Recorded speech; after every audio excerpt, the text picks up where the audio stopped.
Hello everyone and welcome back to the channel. Today we'll be continuing into part 4 of What If Bulma Wished for a Boyfriend. How will the upcoming battle against Demon King Piccolo go down? Will he even be a threat? How would it all play out? If you haven't seen part 3, there's a title card where y'all can go check it out and see what happened in the last part, but today we'll be going into the Demon King Piccolo saga. Also, I own a Discord server for anyone who wants to join and talk more about Dragon Ball with me and other viewers. Maybe give us some of your own ideas of what ifs, and maybe in the future, I could do them. Check the link in the description down below. Before we get into today's question, I would like to talk about a few things about the past parts. I made a mistake about Vegeta's power level, as at the start of the What If, he was at 12,000, and in the last part, I said he was at 12,000 again, but I meant to make it 14,000. Now, a lot of people also commented on the fact of the scaling of power level for mainly Goku. So let me explain where I came up with the two power levels. When he got to 350, before the 21st World Tournament, that's because of how he trained. With the time from the first wish was made in the tournament, Goku originally trained with Master Roshi for 8 months. He was with Vegeta for 6 months before training with Roshi for 2 months. The 6th month with Vegeta was really just him getting beat and using the Zenkais to grow stronger,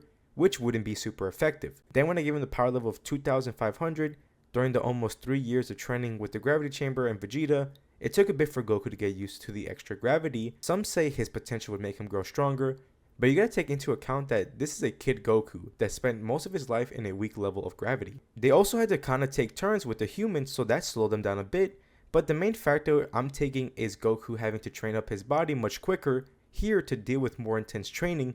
But don't worry, they still got 8 years before Z, and they will be a lot stronger. And today's question of the video is from Z Neon. I hope I pronounced that right. I probably didn't. I apologize. They are asking, if Goku had to marry someone else, who would you put him with, if anybody at all? And if it wasn't with Chi-Chi, I feel like the second best option, even though I made a short about Bulma being a good option, the second best option for Goku would have been Suno, the girl he met when he was a kid back in Dragon Ball. There was a few episodes between them, and I feel like if Chi-Chi wasn't in the picture, he would have ended up with her, and that would have probably been a good couple as well. So that would be my answer for this question. Thank you for the comment, and if you want your comment to be featured in the next video, just comment down a question you want me to ask, and there'll be a chance for your comment to be answered in the next video. So without further ado, let's dive into part 4 of What If Bulma Wished for a Boyfriend. Everyone questions Roshi, who Demon King Piccolo is, and Roshi would tell everyone the story of how he faced Piccolo many years ago, and how strong of a foe he was. Vegeta gets up, saying that he is nothing compared to them now, as he can sense his energy and it's pretty weak. Vegeta states that the two Earthlings can deal with him rather easily, which they couldn't tell if it was a compliment or an insult. All 4 of them would begin to head over to the direction of the new energy, and once they quickly arrive, it is wraps for Piccolo, as they would all see him with the Pilaf gang. Yeah, they didn't even have the time to go look for the Dragon Balls for him, and even if they did manage to leave before the Z Fighters arrived, they could have never found it, as all the Dragon Balls were safely secure in Capsule Corp. Vegeta is surprised, calling Piccolo a Namekian, as he is to an alien like him and Goku, as this shocks everyone. Demon King Piccolo is frozen in fear, sensing the power coming from the group, as even if he regained his youth, he wouldn't have stand a chance fighting against them. Goku would like to fight, but Vegeta did say that he wasn't worth their time, as he isn't even that strong. He allows the Earthlings to do what they want as they land in front of the Demon Kings. In fear, he sends out his children, but they all are taken out in one blow. They both begin to power up a Kamehameha wave ready to bring him down, but then they all hear a voice in their head, as someone named Kami is telling them not to kill him. They are all confused, but Kami tells them to go to the lookout. This would remind Goku and Vegeta about the lookout, as they have been by it when searching for the Dragon Balls, but they never really climbed it. So they would all head over there and meet Kami. They are surprised to see that he looks like Piccolo,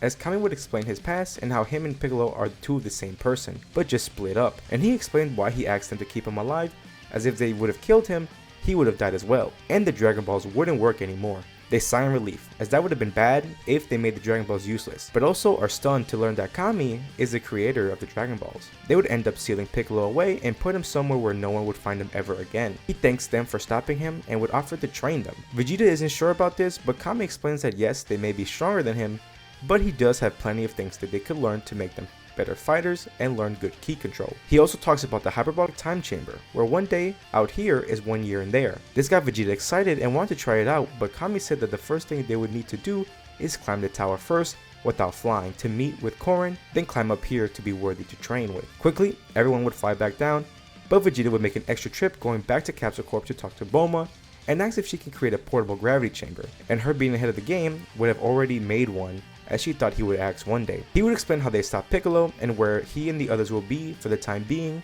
but he promises to come by every now and then he stops realizing what he just said. His face grows red as he showed a bit too much emotions to his liking, so he quickly flies away, but Bulma smiles at this, as this is the first time of him expressing his feelings. Vegeta would return, and they all began climbing the tower, as it was rather easy for all of them, being much more stronger now. It is the same with Korin's training, but they all drank the sacred water and continued to climb up to the top. And it only took them less than a week, and this surprised Kami, seeing that all these 4 students are strong. Their training with Kami would begin, and this would be the most effective training that they have done yet. With having a portable gravity chamber, they would all begin to train hard, learning all they can from Kami and growing stronger. Vegeta would even open up to Yamcha and Krillin about his goal, and at first they are scared about this Frieza guy, but they would grow motivated to also strive for that strength, or at least help the Saiyans get to that power. Throughout their time training, Vegeta would even work on trying out his idea of having his grade 8 power in his normal state. He would like to try this out with Goku, but he couldn't control his ape form, so it would be a bit dangerous, but if he can obtain the form himself, then he could try to teach it to Goku. Months would pass as Vegeta would continue his efforts to obtain this form of power. He would fly away and transform into his Ozaru form to figure it out, but he wasn't getting it, and it was getting him angry. It would be the 3rd year as he still hasn't gotten the hang of it, and the anger finally blew up as he raged out in his grade 8 form, but slowly he began to revert back into his normal body. But he soon realized that he felt different. Now I know you all may say that this was a cheap way to achieve it. Do I have to bring up how Vegeta obtained the Super Saiyan form? Anyways, he would return back to the lookout, and everyone would point out that his power multiplied tenfold, and he has a different look to him. That's when he learned that he has finally did it. He even thought that he had reached the power of the Super Saiyan. The next day, he would ask Kami to allow him and Goku to train in the hyperbolic time chamber, as he did warn them that it may be hard to stay the whole year, and they could always leave early if they need to. But he pushes the advice away, as he and Goku would go in with the portable gravity chamber. Now before we get into that training, here's everyone's power level after more than 2 years of training together at Kami's lookout. Vegeta would be at 24,000, with his now Ikari form being at 240,000, Goku at 18,000, and Yamcha and Krillin at 8,000. Goku and Vegeta would go into the time chamber, and Vegeta would begin training Goku to control the grade 8 form, with creating his own artificial moon, so that Goku could transform. They would do it away from the house area of the time chamber so they don't accidentally trap themselves in the time chamber. When Goku would transform into his grade 8 form, he would be out of control. On one hand, this is bad as he is attacking Vegeta, but on the other hand, Vegeta uses this change to train in his base form, as he learns that if he gets stronger in his base, his Ikari form would get stronger as well. But it would be quite difficult for him as Goku's power level is 180,000 in his grade 8 form. It would take a few attempts, but after each attempt, Vegeta would explain how it should feel and what he should think about when trying to control his grade 8 form. Roughly 6 months would pass until Goku is able to control his grade 8 form, and in 3 months more, he finally obtains the Ikari form for the first time. When he obtained the form for the first time, they would have a sparring match in the form. The power was something else between the two, and it's good that they are in the time chamber as they don't know if the planet could handle the amount of power they have. They both go all out, and Vegeta is satisfied with the fight, as Goku has grown to get close to his level, even with being a low class Saiyan. But now he knows that it doesn't matter if they are a low class or an elite Saiyan. If they train hard enough, they could all reach the same power. Vegeta would win the match with being stronger, and Goku would lose the form, and what sucks is that Goku struggles with trying to tap back into the power. They would continue training intensely, with going to high levels of gravity training, and occasionally Goku would manage to tap back into the Ikari form, and they would have more intense sparring matches. The more Goku taps into the form, the easier it gets for him, but by the time they get out of the time chamber, he hasn't fully mastered tapping it into the form at will. But the increase in power they both attained was immense and took everyone off guard. Vegeta went from 24,000 all the way to 75,000, and Goku all the way up to 60,000. Their growth could have been a lot more if they didn't spend half their time training to get Goku to control the grade 8 form. Yamcha would like to go in with Krillin, but Krillin would say that they might not grow as much as them because of their Saiyan biology, as Yamcha would tell Vegeta that one day he would bring him in to train with him. Kami would say that it would not be wise as there's only a 2-year limit per person for the time chamber, and they should save it in case they really need to use it in the future. Vegeta was caught off guard as he wished he knew that before then, as he would have made Goku learn to control his ape form out here beforehand. Yamcha pointed out that they had a few more months until the next tournament, and they should keep training and sign up. Vegeta sighs, saying he has to leave as he did promise Bulma to spend time with her, so he tells him that if they grow strong enough to where he sees a challenge, he will sign up to the next tournament, as he would fly away. Goku smirks, as he is really motivated because he wants to fight Vegeta again and beat him, as now this will be his chance to close the gap between them. With the remaining months, Goku trains extra hard, and also spars with Krillin and Yamcha, so they too could grow. Some sparring matches, Goku taps into his Ikari state, and the two Earthlings can see how strong this form is, and this gives them a real eye-opener with how much they are outclassed by the Saiyans, and also how hard they would have to work to keep up with them.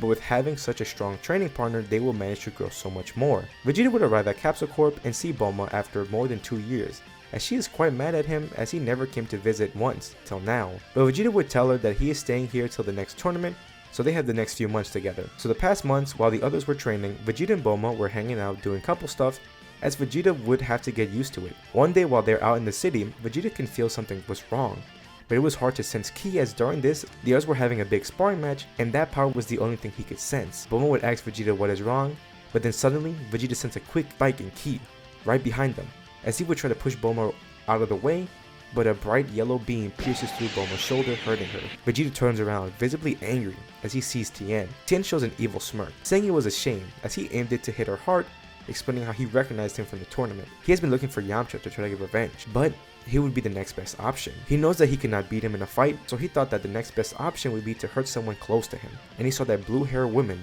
with him, so that's why he aimed right at her. Vegeta powers up into his Akari state, but he continues to power up, but he is completely enraged that Tien tried to kill Bulma. Then Vegeta yells out in pure rage as his hair flared yellow and his eyes disappeared, as he launched right at Tien, grabbing his head and flies in an insane speed away from the city, as he would throw him into the sky and charges up a powerful Gallic gun, shooting it right at Tien, completely erasing him. Then Vegeta passes out as he begins to fall, and he loses the Super Saiyan form. At the lookout, they all stop their fight, as they all sense that immense power out of nowhere, and then suddenly disappearing. Yamcha and Krillin thought it may have been Vegeta training, but Kami rushes over, telling them that both their friends need assistance, as he notifies what occurred down there. As Goku and the others would rush down to Korin to grab 2 sensu beans, and Goku would fly to Bulma while the other 2 head to Vegeta.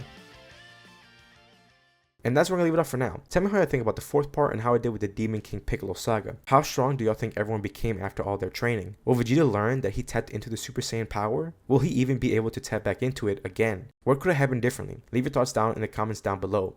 I would love to hear them. If y'all are interested and enjoyed, please hit that like and subscribe button. Hit the notification bell to be alerted whenever I post another part. Thank y'all so much for watching, and I will see y'all in the next part. See ya.